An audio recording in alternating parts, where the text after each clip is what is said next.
Hello everyone, I'm Kuldeep Kaur. Welcome you to my academy. In this video, we will discuss some applications of Gauss law. So let's start. Before we start application of Gauss law, let's understand the concept of Gaussian surface. We know that according to Gauss theorem, हम किसी भी surface के साथ linked electric flux की value find out कर सकते हैं and that flux is equals to Q enclosed upon epsilon naught. Means हम उस charge को include करते हैं जो कि किसी surface के अंदर enclosed है, जो कि किसी surface के अंदर पड़ा है. जो surface के बाहर charge है उसे हम include नहीं करते. इट मीन्स कि जब भी हमने गॉस लॉ को यूज करके किसी चार्ज के कारण इलेक्ट्रिक फील्ड की वैल्यू या फ्लक्स की वैल्यू फाइंड आउट करनी है तो हमें पहले उस चार्ज को इनक्लोज करना पड़ेगा. तो हम क्या करेंगे, उस चार्ज के अराउंड, उसके सराउंडिंग में एक सरफेस को ड्रॉ कर देंगे. That surface is called Gaussian surface. मैं सपोज दैट कि ये पॉजिटिव चार्ज है. इस पॉजिटिव चार्ज के लिए हमने फील्ड की वैल्यू फाइंड आउट करनी है. सो सबसे पहला स्टेप होगा कि हम इसके अराउंड एक गॉसियन सरफेस को ड्रॉ कर देंगे. इट मीन्स हम कह सकते हैं कि गॉसियन सरफेस को हम एक टूल की तरह यूज करते हैं to find the electric field intensity by using the Gauss law. ये जो गॉसियन सरफेस हम ड्रॉ करते हैं इसकी दो प्रॉपर्टीज होती हैं. पहली प्रॉपर्टी है magnitude of electric field is same at every point of the Gaussian surface. Gaussian surface के हर पॉइंट पर इलेक्ट्रिक फील्ड की वैल्यू सेम होती है. And second property is direction of electric field intensity is perpendicular to the surface. जो electric field intensity होगी वो surface के परपेंडिकुलर होगी. नाउ सपोज दैट कि हमारे पास पॉइंट चार्ज है. देन इस पॉइंट चार्ज के लिए जो गॉसियन सरफेस होती है इट इज अ स्फीयर. हम इस चार्ज के अराउंड एक स्फीयर ड्रॉ कर देंगे. क्योंकि स्फीयर है सो उसका रेडियस की वैल्यू हर पॉइंट पर सेम होगी. सो इलेक्ट्रिक फील्ड की वैल्यू हर पॉइंट पर सेम होगी और उसकी डायरेक्शन क्या होनी चाहिए, perpendicular to the surface. Similarly अगर हमारे पास एक चार्ज स्फीयर है, यूनिफॉर्मली चार्ज स्फीयर है, देन उसके लिए अगर हमने फ्लक्स की वैल्यू फाइंड आउट करनी है देन उसके अराउंड हम एक और स्फीयर ड्रॉ कर देते हैं. It means for a spherical charge body जो गॉसियन सरफेस आती है वो भी एक स्फीयर होती है. अगर हमारे पास एक लाइन चार्ज है देन फॉर लाइन चार्ज जो गॉसियन सरफेस ड्रॉ करेंगे it should be cylindrical body. एक सिलेंडर ड्रॉ कर देंगे उस लाइन चार्ज के around and by using this we can easily find the value of electric flux or electric field by using this formula.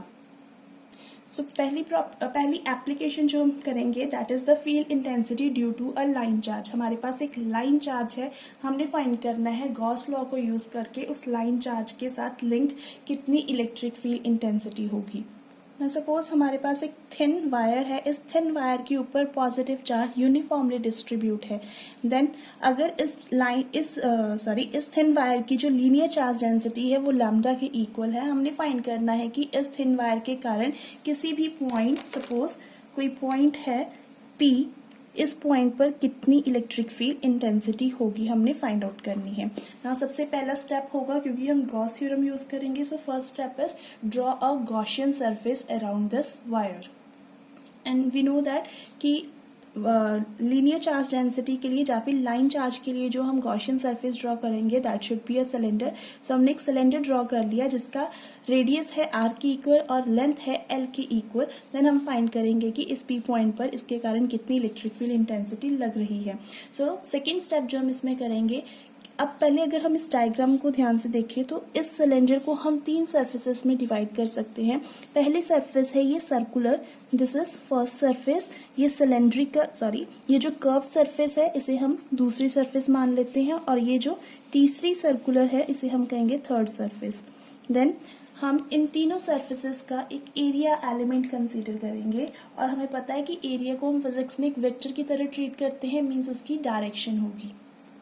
सो ये तीन area elements हमने consider कर लिए. अब इनकी डायरेक्शन क्या होगी, वी नो दैट की direction of area vector is always perpendicular to the surface. So perpendicular to the surface होगी. फॉर एग्जांपल ये है हमारी सिलेंड्रिकल गॉसियन सरफेस. इसकी तीन सरफेसेस है. This is the first surface, this is the second surface और ये है थर्ड सरफेस.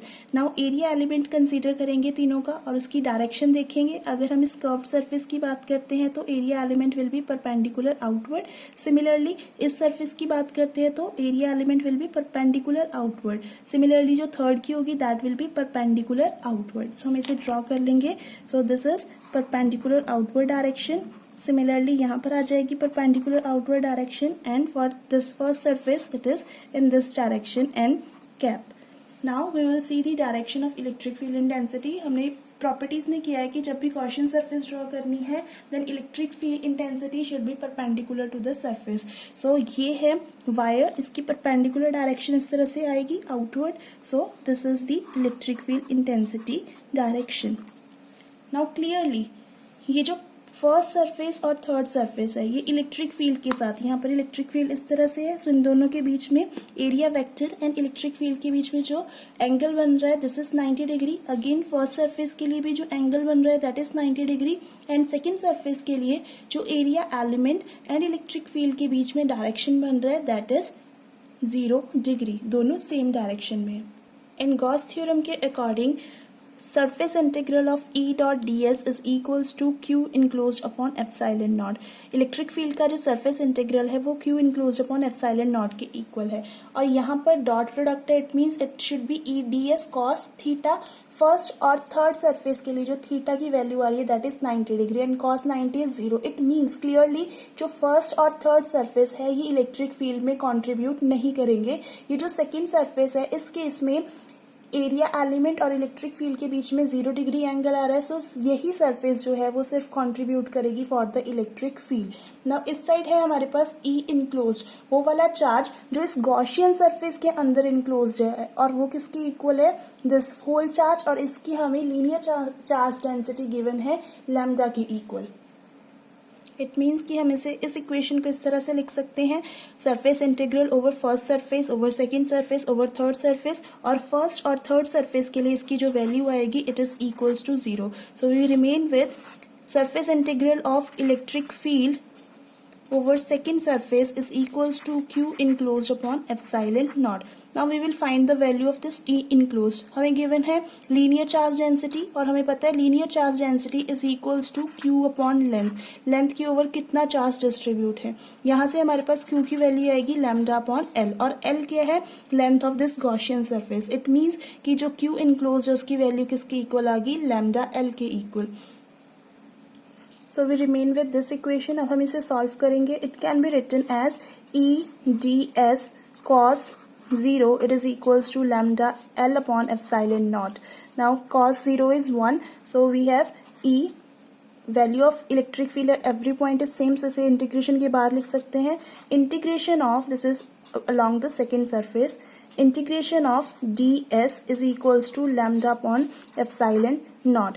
नाउ ये जो ds है ये हमने कंसीडर किया था एक एरिया, छोटा सा एरिया एलिमेंट जो कि सेकंड सरफेस के ऊपर हमने कंसीडर किया था.